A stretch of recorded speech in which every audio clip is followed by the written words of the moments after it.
이 시간 다 같이 묵상 기도 드리심으로 수요 저녁 예배를 하나님 앞에 올려 드리겠습니다.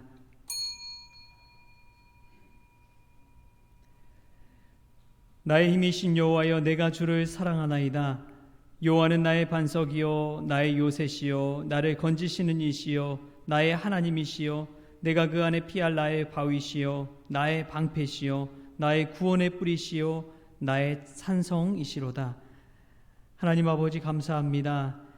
귀한 날 저희들 생명 주시고 또 주의 거룩한 성전에 불러주셔서 하나님을 찬양하고 예배하게 하시니 감사합니다.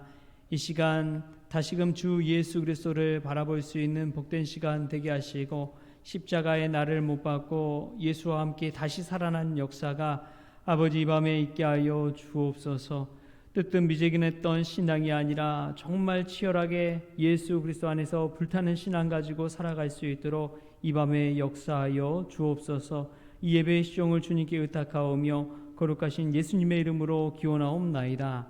아멘. 우리 찬송가 442장,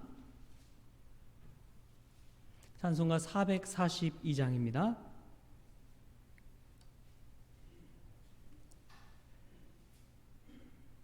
저 장미꽃 위에 있을 아직 맺혀 있는 그때에 귀에 은은히 소리 들리니 춤성 분명하다. 주님 나와 동행을 하면서 나를 친구 삼으셨네. 우리 서로 받은 그 기쁨은 알 사람이 없도다. 그 정한 주의 음성 우는 새도 잠잠케 한다. 내게 들리던 주의 음성이 내 귀에 쟁쟁하다. 주님 나와 동행을 하면서 나를 친구 삼으셨네. 우리 서로 받은 그 기쁨은 알 사람이 없도다. 밤 깊도록 동산 안에 주와 함께 있으려 하나. 괴로운 세상에 할 일 많아서 날 가라 명하신다. 주님 나와 동행을 하면서 나를 친구 삼으셨네. 우리 서로 받은 그 기쁨은 알 사람이 없도다. 다 같이 마음 모아서 기도드리도록 하겠습니다. 하나님 아버지, 감사합니다. 귀한 날 저희들 주의 성전에 불러 모아주시고 하나님 만날 수 있는 복된 시간 허락하여 주시니 참으로 감사를 드립니다. 이 시간을 통해서 다시금 저희들의 마음 심령이 주님을 향하게 하시고 저희들의 심령 가운데 하나님의 생수가 강처럼 흐를 수 있도록 은혜 베풀어 주옵소서. 우리의 마음이 은혜로 성령으로 충만케 하여 주사 우리의 생각으로 살아가는 것이 아니라 예수님의 생각과 뜻대로 살아갈 수 있도록 저희들의 마음과 삶을 주장하여 주시옵소서. 오 아버지 하나님, 이 시간 세상의 근심 걱정 염려로 아버지 자리에 나온 성도들이 있다면 하나님께서 그 마음 심령 가운데 긍휼을 베풀어 주셔서 하나님의 은혜로 충만케 하여 주시옵시고 주 예수 그리스도를 사모하는 마음으로 가득하게 하여 주셔서 세상 살아갈 때에 주가 주신 힘과 능력으로 살아날 수 있도록 주님 은혜 베풀어 주시옵소서. 또한 무엇보다도 간구하옵기는 여기 나온 영혼들뿐만 아니라 나오지 못한 우리 지체들 가운데서도 하나님께서 귀한 은혜를 베풀어 주셔서 어디서든지 믿음으로 승리할 수 있도록 주님 주장하여 주옵소서.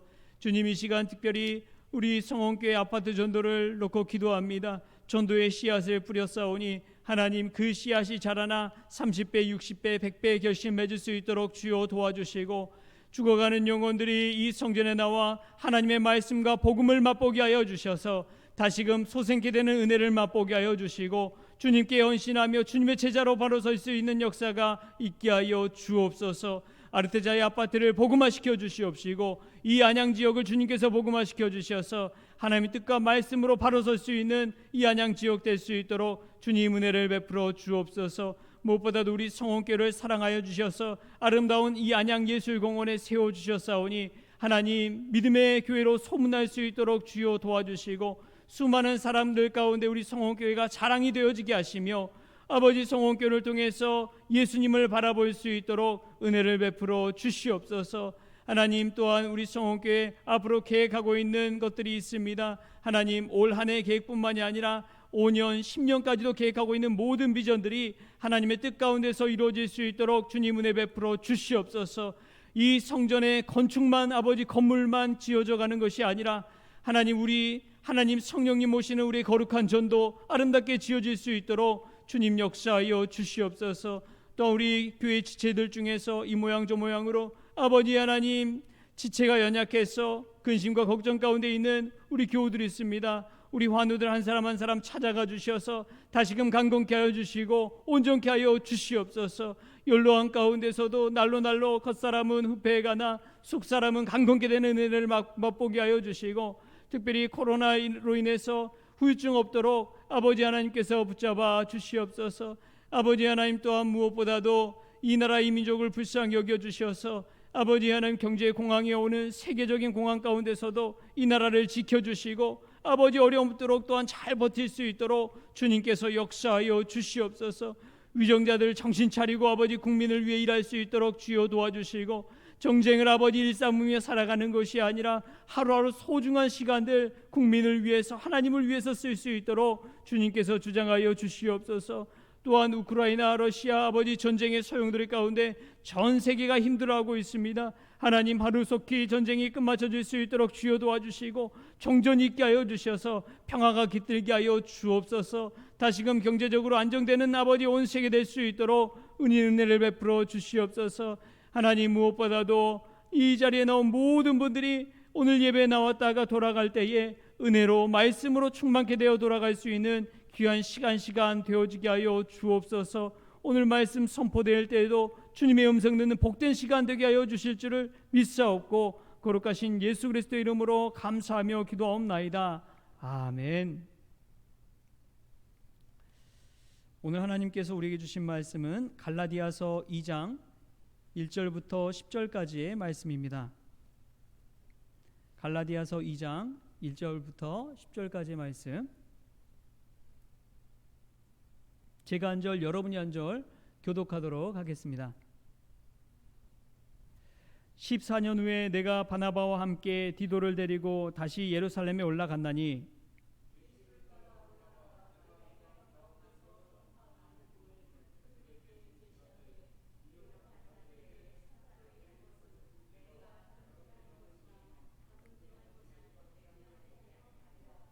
그러나 나와 함께 있는 헬라인 디도까지도 억지로 할례를 받게 하지 아니하였으니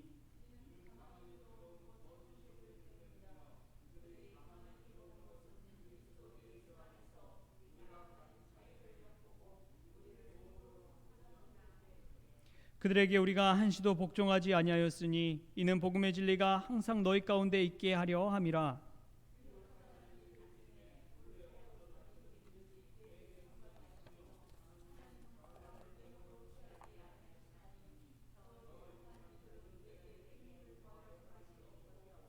도리어 그들은 내가 무할례자에게 복음 전함을 맡은 것이 베드로가 할례자에게 맡음과 같은 것을 보았고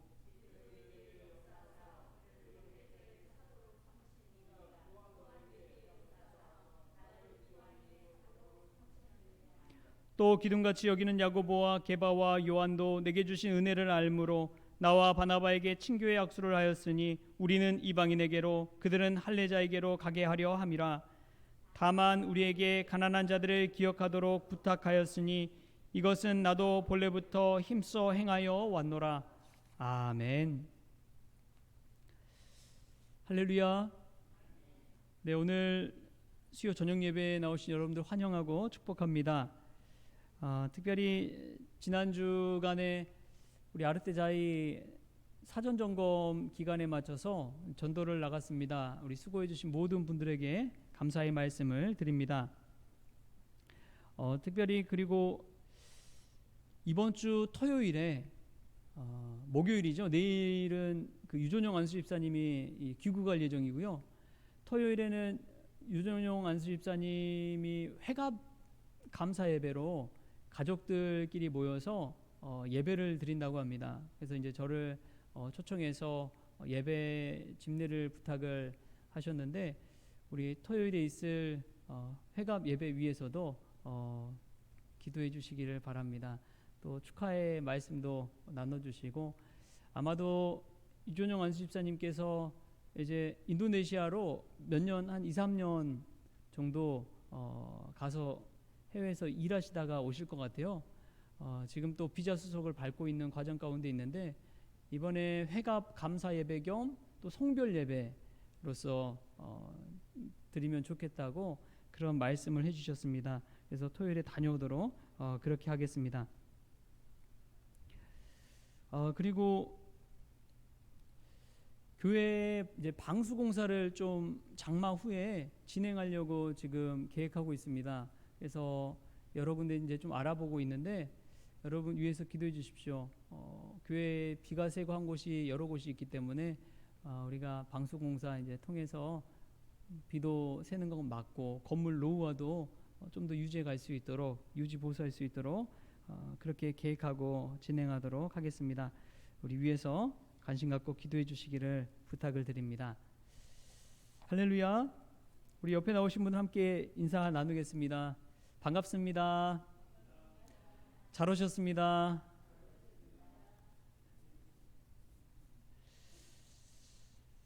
할렐루야. 이 밤에 주의전에 나온 여러분들에게 하나님의 사랑과 은혜가 충만하기를 소망합니다. 오늘 말씀은 복음의 검증이란 제목으로 하나님 말씀 함께 나누겠습니다. 사도 바울이 일생 가운데서 회심 이후에 다메섹 도상에서 회심 이후에 예루살렘을 향해 나아간 횟수를 한번 세보니까 5번 정도를 예루살렘을 방문을 했습니다. 5번 정도. 1차는 다메섹 소명 사건 이후에 15일 정도 예루살렘에 올라가서 머무는 일이 있었습니다. 바로 오늘 말씀이죠. 그리고 11년 후에 안디옥 교회에서 구제금을 지참해서 파송을 했는데 예루살렘에 파송할 때 그때 또 한번 방문을 하게 됩니다. 그리고 나서 1차 선교 여행 후에 한번 예루살렘 사도회의 겸해서 방문을 하고요.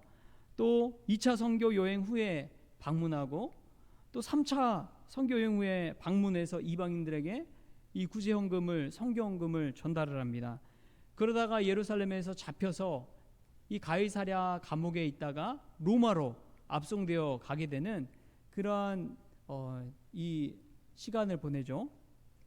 이 사도 바울이 수차례 예루살렘을 방문한 것, 이것은 한 번쯤은 우리가 생각해 볼 필요가 있습니다. 물론 사도 바울이 선교 여행을 할 때 가지고 있던 베이스 캠프가 있어요. 거기는 바로 수리아 안디옥 교회였습니다. 안디옥 교회에서 바울과 바나바를 파송을 했죠. 우리가 나중에 선교사를 파송한다면 저희 교회가 베이스 캠프가 되는 거예요. 저희 교회에서 파송하는 거니까. 파송지는 안디옥 교회지만 사도 바울이 또한 중점적으로 갔던 곳은 바로 예루살렘이었습니다. 여러분, 이 모습을 보면서 우리가 한번 생각해 볼 것이 있어요. 그것은 주님의 거룩한 성전에 우리의 발걸음을 자주 해야 한다는 것입니다. 일이 있을 때만 오는 것이 아니라 일이 없을 때조차도 기도하러 오고 지나가다 들리고, 이런 시간들이 많을수록 하나님과의 깊은 교제가 있는 것이죠. 아버지 집을 방문하듯이 편한 마음을 가지고 올 수 있는 곳이 우리 성원교회가 되어야 될 줄 믿습니다. 거룩한 성전에서 신앙생활한다는 것은 바로 이와 같은 일입니다. 유대인들은 1년에 3번 정해놓고 이 율법적으로 율법 조문에 예루살렘을 성전을 방문하라고 그렇게 명시가 돼 있어요. 왜냐하면 자꾸 오고 가면서 성전을 향한 사랑, 하나님 아버지를 향한 사랑, 그 마음이 싹트기 때문에 그렇습니다. 이 교회에 오래 다니면 다니신 분들은 티가 나요. 무슨 티가 나느냐? 보면은 거의 대부분이 평소에 자주 앉는 자리가 거의 정해져 있어요. 그 자리에 가면 이제 앉으면 편한 거예요. 늘 앉던 자리에 또 누가 앉아 있으면은 마음이 불편하기도 합니다. 오히려 이 성전에 자주 오다 보면은 그런 게 있어요. 그런데 주의 성전이 딱 와서 앉아 있을 때 그냥 앉아만 있어도 마음 편한 곳이 주님의 거룩한 성전, 우리 성원교회 되기를 주님의 이름으로 축복합니다. 여러분, 세상 살아가면서 마음 둘 곳이 없을 때가 얼마나 많은지요. 얼마나 불편한지요. 그럼에도 불구하고 우리의 마음이 참 평안을 얻는 곳이 성전인 줄 믿습니다. 이 거룩한 성전에 나와서 우리의 두 눈을 감고 거룩하신 하나님의 이름을 부르십시오. 우리의 친숙한 아버지의 이름을 부르십시오. 하나님 아버지의 이름을 부를 때에 우리의 마음 가운데 하나님께서 은혜 충만, 성령 충만을 부어주실 줄 믿습니다. 사도 바울은 이처럼 예루살렘을 5번이나 방문하면서 주의 성전을 향한 열심이 있었습니다. 우리도 주님의 몸된 성전을 향한 열심이 있기를 바랍니다. 오늘 말씀 보면 사도 바울이 예루살렘에 온 것은 사실 바울 스스로 아쉬울 것이 하나도 없었습니다. 사도들로부터 인정받고 싶어서 온 것도 아니었어요. 물론 구제연금을 가지고 가서 돕기 위해서 가기도 했지만, 오늘 갈라디아서 2장 2절 말씀 보면 왜 예루살렘에 갔는지를 우리가 알 수가 있습니다. 우리 갈라디아서 2장 1절 2절 말씀 같이 한번 읽어볼까요? 오늘 본문 말씀 2장 1절 2절 한 목소리로 읽겠습니다.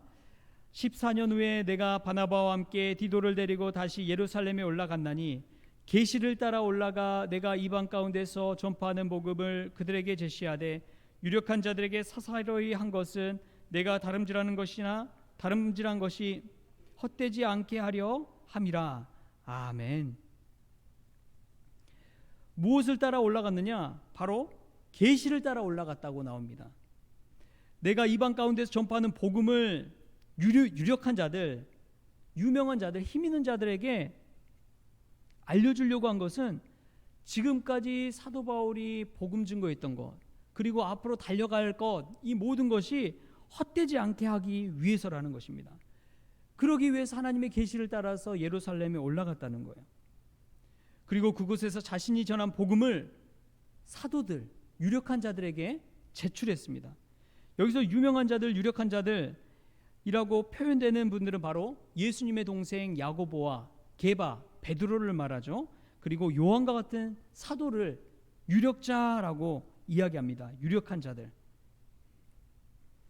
사실 여러분, 개인적으로 이런 유력한 자들, 힘 있는 자들과 친분을 맺으면 얼마나 힘이 돼요?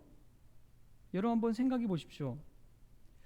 제가 개인적으로 윤석열 대통령과 친분이 있다면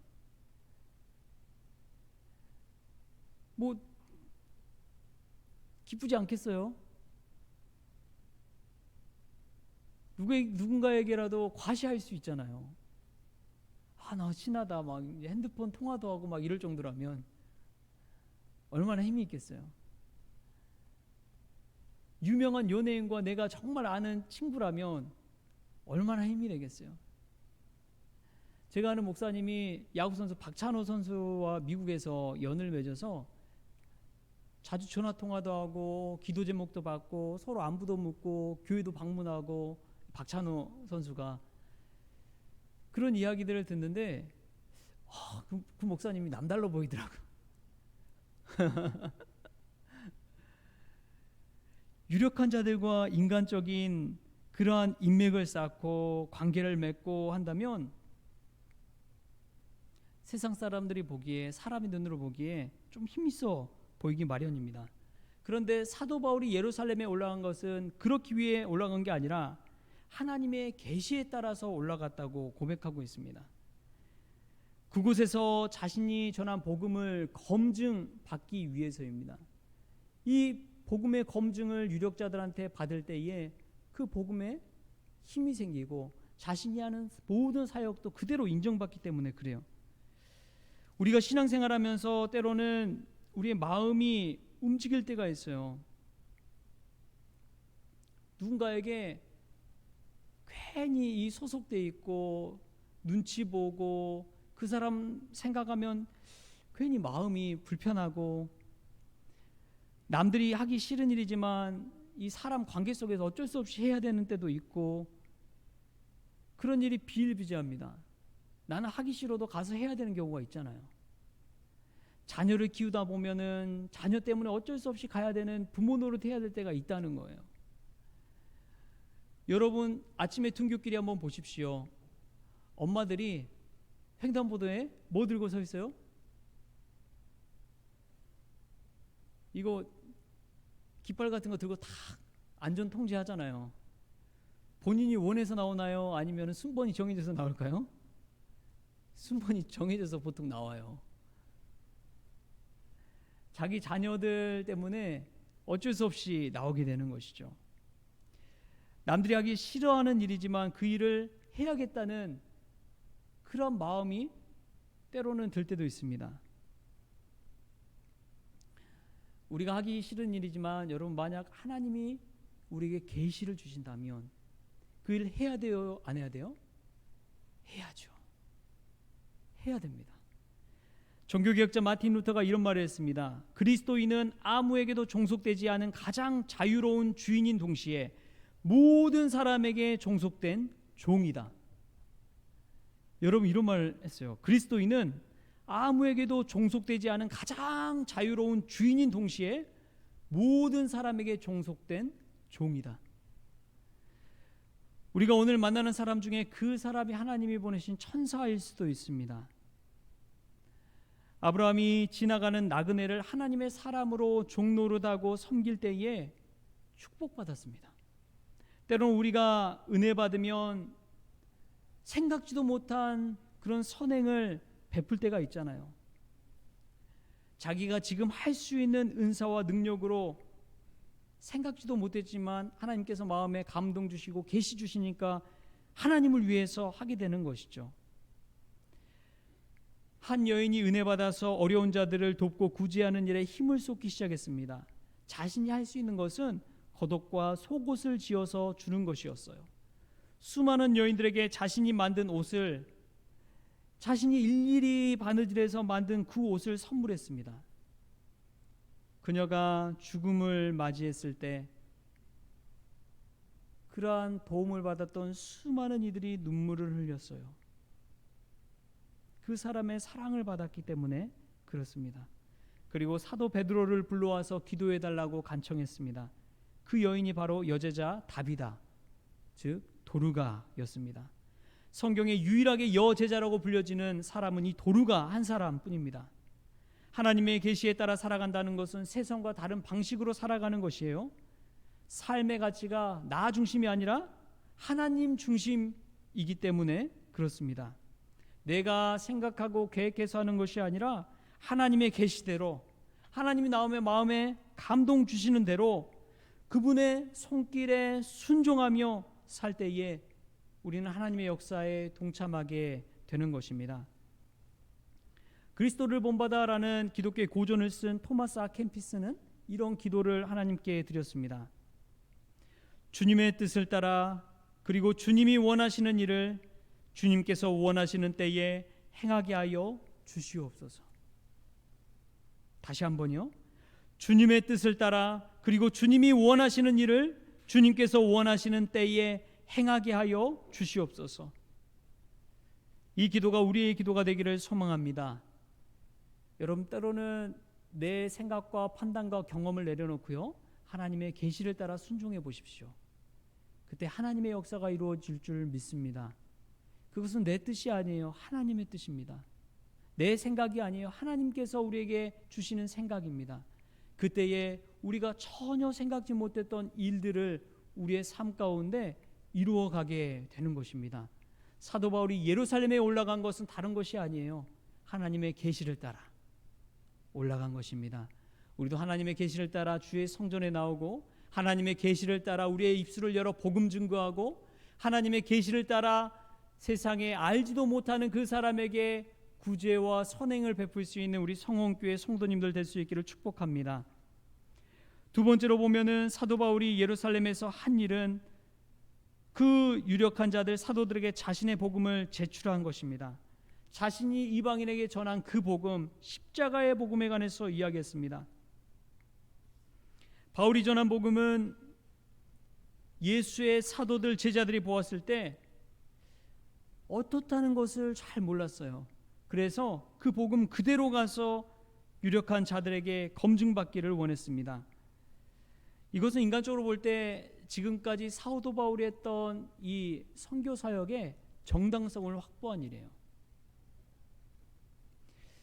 여러분, 우리가 선교사로 파송된다고 한번 생각해 보십시오. 근데 어디 알지도 못하는 목사님이 와서 선교사로 파송하는 것과 한 교단의 총회장으로 있는 목사님이 와서 선교사로 파송하는 것, 그 차이가 얼마나 크겠어요.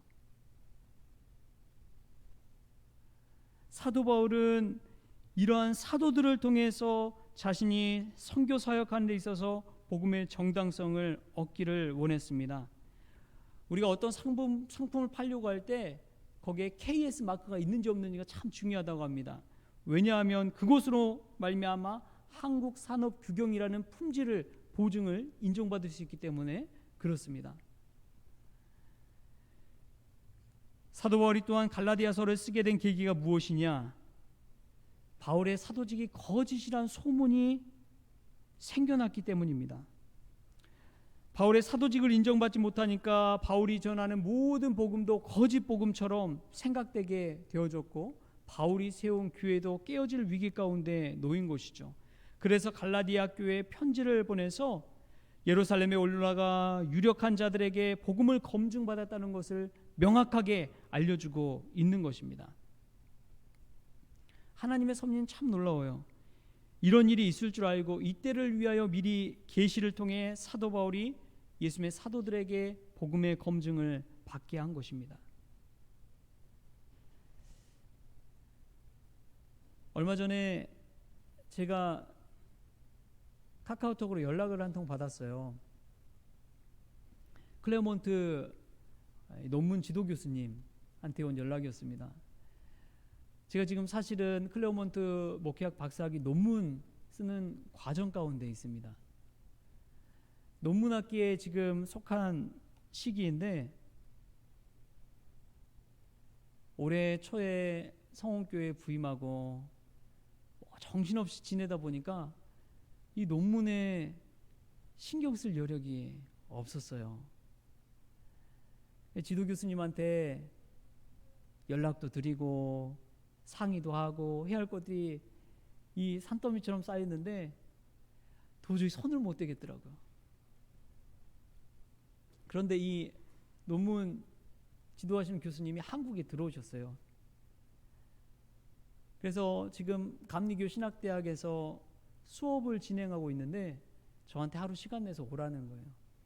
와서 논문 관련된 이야기도 하고 앞으로의 일정 관련해서도 이야기를 한번 나눠보자. 무슨 말이에요? 아직 손을 놓지 말라는 거예요. 끝까지 한번 해보자는 거예요. 저한테 다시금 그런 동기부여 도전을 주시더라고요.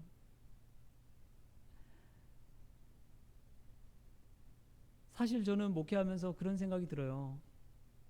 기도하면서도 이 사람이 학위 받는 것, 사람이 주는 학위 받는 것, 이것보다 하나님이 주신 학위를 받는 게 훨씬 더 중요하다고 생각되는 마음이 한편으로 있습니다. 또한 한편으로는 이 논문 쓰는 것이 너무나 힘들기 때문에 내 스스로가 피하고 있진 않나 하는 생각도 한켠으로는 있어요. 그리고 한번 시작했으면 끝을 봐야지 하는 마음도 어느 한켠에는 있습니다. 그런데 이 논문 지도 교수님의 연락을 통해서 다시금 도전을 받게 하시는 것 같습니다. 마무리를 짓고 좀 더 깊이 있게 공부해보고 한번 시작한 것 끝장을 봐라. 지금 아니면 나중은 더 어렵다. 그런 마음을 주시는 것 같아요. 하나님께서 사도 바울에게 계시를 주셔서 예루살렘으로 보내주신 것, 또한 생각지도 못했는데 또 교수님께서 직접 연락을 주셔서 이렇게 끝까지 포기하지 말고 논문 써보라고 하는 이 연락을 받고 마음에 다시금 도전이 듭니다. 사도 바울이 예루살렘을 향해 올라가야겠구나 하는 마음가짐을 먹은 것처럼 저도 한번 논문을 마무리하겠다라는 그런 마음이 들어요. 여러분에게 어떤 일에 있어서 때로는 하나님 주신 도전이 있기를 바랍니다. 그래서 그 일을 끝까지 한번 감당해 보십시오. 죽이 되든 밥이 되든 끝까지 한번 해보십시오. 그 일을 통해서 하나님이 쓰시는 일이 반드시 있을 줄 믿습니다. 이 복음의 검증을 받는다는 것은 그러한 일이 있는 거예요. 사도 바울도 그런 마음 들지 않았을까요? 하나님께서 나를 이방인 사도로 세웠는데 누가 뭐라고 하겠어? 그럼에도 불구하고 유력한 사도들에게 가서 복음을 검증받잖아요. 저도 한편으로 그런 마음이 있어요. 하나님이 세우신 목회하는 것이지, 하나님의 목회하는 것이지 학위가 그렇게 중요한 것인가? 졸업하는 게 그렇게 중요한 것인가? 그럼에도 불구하고 그 일을 통해서 하나님께서 나를 더 연단하시고 나름대로 정당성을 갖게 하시고 그러한 마음이 있다는 것을 오늘 말씀을 준비하면서 깨닫습니다. 사랑하는 성도 여러분, 나중에 어떻게 될지 몰라요. 그렇기 때문에 가장 좋은 이 시기에 하나님께서 여러분에게 맡겨주신 사명과 사역이 있다면 그 일을 끝까지 감당할 수 있는 우리 성원교회 성도님들 다 될 수 있기를 바랍니다. 이전에 제가 읽은 책이 한 권 있는데요. 그것은 경동교회에서 목회하셨던 강원용 목사님이 쓴 책입니다. 내가 믿는 그리스도라는 책인데요. 그 책은 강원용 목사님이 90세가 넘는 나이에 이 출판한 책이에요. 90세가 넘는 나이에 얼마나 그때도 총기가 있었는지 질문에 대답하고 이야기하는 게 얼마나 클리어한지 모릅니다. 그분이 그 늦은 나이에 왜 이 책을 썼느냐 물었을 때 이렇게 이야기했어요. 무엇보다도 한국교회가 성서에서 증언하는 예수님의 진리와 복음의 빛 아래서 철저히 정화되고 갱신되어야 합니다. 이런 절박한 심정에서 제가 믿고 증언해온 십자가의 복음, 곧 예수 그리스도를 담담히 이야기해보고 싶었습니다. 90세가 넘는 나이에 절박한 심정으로 한국교회의 갱신을 놓고 자신이 믿는 예수 그리스도의 복음에 대해서 검증받고자 한 것이죠. 90세가 넘었는데요. 이미 목회를 제 나이보다 더 많은 시절을 목회를 하신 분이에요. 한국교회 역사 속에서 한 획을 그은 분이 강원용 목사님입니다. 근데 그 목사님이 하는 이야기가 뭐예요? 다시 십자가의 복음 앞에 서야 한다는 것이죠. 그 누구도 예외는 없습니다. 오직 예수 그리스도 앞에서 우리는 다시 검증받아야 합니다. 사람 앞에서 검증받는 것이 아니에요. 예수 그리스도 앞에서 우리 스스로가 하고 있는 삶과 믿음을 검증받아야 합니다. 우리가 자본주의와 물질주의와 환경오염 속에서 예수 믿는 사람으로 어떻게 살아야 될지, 정말 예수 믿는 사람으로 살아가고 있는지를 검증받아야 된다는 말입니다. 우리가 예수님을 믿는다고 하면서 성전에 나오고 예배를 드리고 찬양을 드리지만 이 찬양과 예배가 정말 하나님을 위한 것인지 검증받아야 된다는 말입니다. 여러분, 예수님 앞에 서면요, 한 가지 사실을 깨닫게 돼요. 그게 뭔지 아십니까? 이 예수님이란 빛 앞에 서 있다면 우리는 우리 자신이 얼마나 큰 죄인인지를 깨닫게 됩니다. 다른 게 아니에요. 우리가 죽을 수밖에 없는 존재라는 것을 깨닫게 됩니다. 내가 얼마나 초라한 존재인지를 깨닫게 됩니다.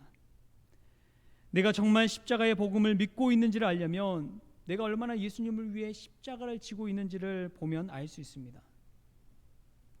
여러분, 신앙생활한다는 것은 나의 십자가를 지고 예수님을 따르는 것입니다.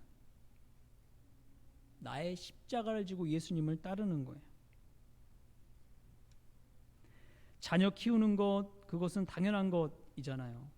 교회에 헌금하는 것, 하나님이 주신 거 하나님께 돌려드리는 거 얼마나 당연한 일입니까? 그러나 나와 전혀 상관이 없는 고아와 과부와 나그네와 병든 자, 지극히 작은 자 한 사람에게 하는 것, 그러한 일이 무엇이 있는가 하는 거예요.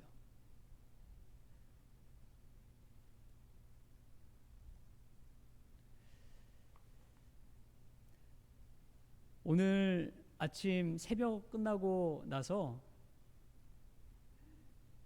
저희 아들이 심은 토마토를 돌아보았습니다. 우리 교회 앞쪽 이쪽의 벽면에 4그루의 토마토 나무가 심겨져 있어요. 아침에 봤는데 빨갛게 익은 토마토가 한 4개 정도가 있었어요. 아, 이거 좀만 더 익으면 따먹을 수 있겠구나 싶었습니다. 근데 오늘 오후에 늦게 가보니까 그 빨갛게 익었던 토마토가 순식간에 어디로 사라졌더라고요.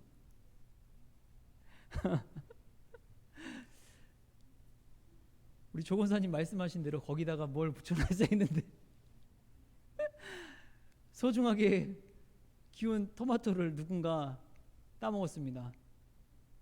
심은 사람 따로 있고 먹는 사람 따로 있다더니 누군가 따먹은 것 같아요.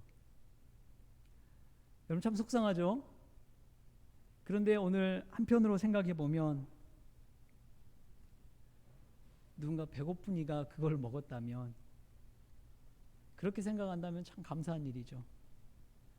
나와 전혀 상관없는 사람이 그것으로 말미암아 조금이라도 요기할 수 있었다면, 그렇게 생각하면 또 하나님께 하나님의 은혜구나 생각이 듭니다. 예수님은 우리에게 구제하는 일에 있어서 이렇게 이야기합니다. 은밀하게 구제하라. 아무도 모르게 구제하라. 내가 오른손으로 구제하는 일, 왼손이 모르게 구제하라. 여러분, 오른손이 하는데 왼손이 모를 수가 있어요. 같이 늘 다니는데. 그럴 정도로 아무도 모르게 그렇게 선한 일 하라고 이야기합니다. 여러분, 박수 받고 티나게 한다면 그건 이미 하늘의 상급을 놓치는 거예요. 이미 상급을 받은 것입니다. 그렇기 때문에 우리는 상급을 쌓을 때 어디다 쌓아야 돼요? 하늘에 쌓아야 되는 거예요. 도둑이 틈타지 못하는 것, 좀과 동록이 해하지 못하는 것, 그곳 하늘에 이 하나님의 상급을 쌓는 것입니다. 우리는 예수님 앞에 이렇게 복음과 믿음과 선행을 검증받아야 합니다. 특별히 오늘 이 밤에 여러분들이 이 말씀 속에서 자신의 믿음이 검증되는 귀한 시간 될 수 있기를 축복합니다. 그래서 우리 하나님께 이런 말씀 들었으면 좋겠어요. 잘했다, 착하고 충성된 종아. 너가 몸이 약함에도 불구하고 내 뜻대로 살고자 몸부림치고 있구나. 잘했다, 착하고 충성된 종아. 너가 자기의 유익을 굳이 아니하고 사랑으로 선행을 행하고 있구나. 잘했다, 착하고 충성된 종아. 내가 십자가 지듯이 너도 자기를 부인하고 너의 십자가를 지고 있구나. 내 주인의 즐거움에 참여할지어다.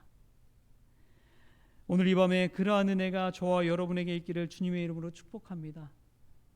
이 시간 이 자리에 나왔다는 것 자체로서도 여러분의 믿음이 검증받고, 여러분이 하는 말과 행실을 통해서도 여러분의 믿음이 검증받고, 아무도 보는 이 없을 때조차도 하나님을 위한 선행과 기도와 말씀을 통해서 누리는 그 은혜를 우리 하나님께서 보시는 귀한 성도님들 다 될 수 있기를 바랍니다. 그때에 사도 바울이 복음의 검증을 받고 갈라디아 교회에, 또 유럽 지경에, 또 로마까지 가서 복음을 증거한 것처럼 우리 사랑하는 성원 가족들도 어디서든지 주님의 제자로서 주님의 사도로서 귀하게 쓰임받는 역사가 있기를 주신 예수님의 이름으로 축복합니다. 기도하시겠습니다.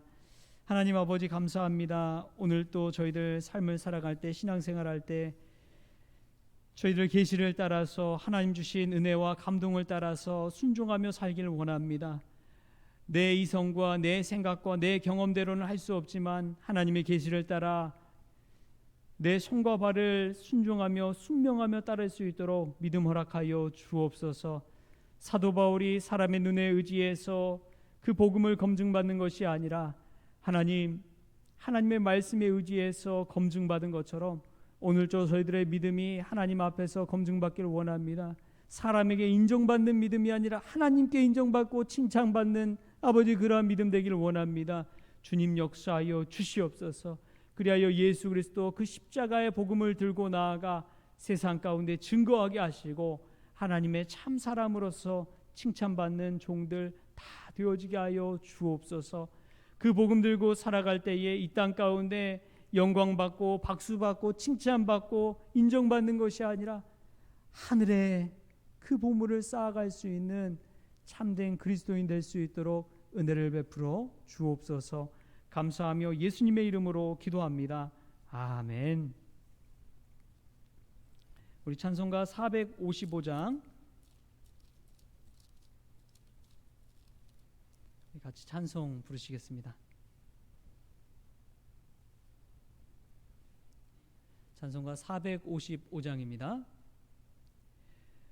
주님의 마음을 본받는 자 그 맘의 평강이 찾아오면 험악한 세상을 이길 힘이 하늘로부터 임함이로다. 주님의 마음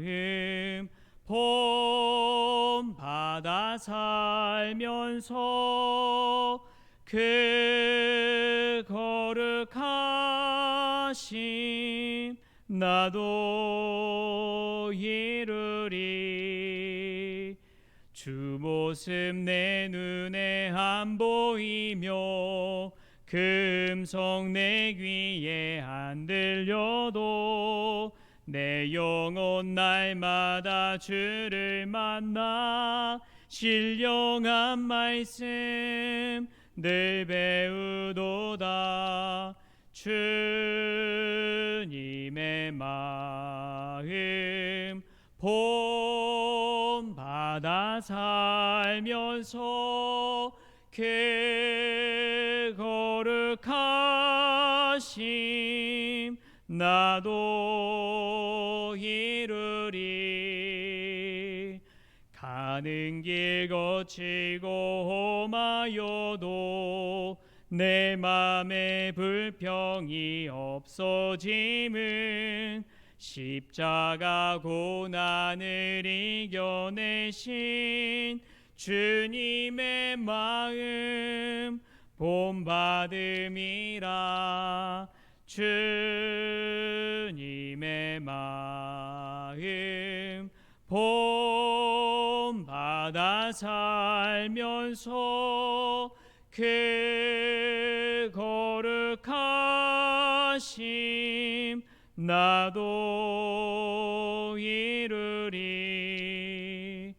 주 예수 세상에 다시 오실 그날의 무성도 변화하여 주님의 빛나는 그 영상을 다 함께 보며 주 찬양하리. 주님의 마음 본받아 살면서 그 거룩하심 나도 이루리. 아멘. 이 시간 주님이 가르쳐 주시는 기도로 오늘 수요 저녁 예배를 마치겠습니다. 하늘에 계신 우리 아버지여, 이름이 거룩히 여김을 받으시오며 나라가 임하시오며 뜻이 하늘에서 이루어진 것 같이 땅에서도 이루어지이다. 오늘 우리에게 일용할 양식을 주시옵고 우리가 우리에게 죄 지은 자를 사하여 준 것 같이 우리 죄를 사하여 주시옵고 우리를 시험에 들게 하지 마시옵고 다만 악에서 구하시옵소서. 나라와 권세와 영광이 아버지께 영원히 있사옵나이다. 아멘.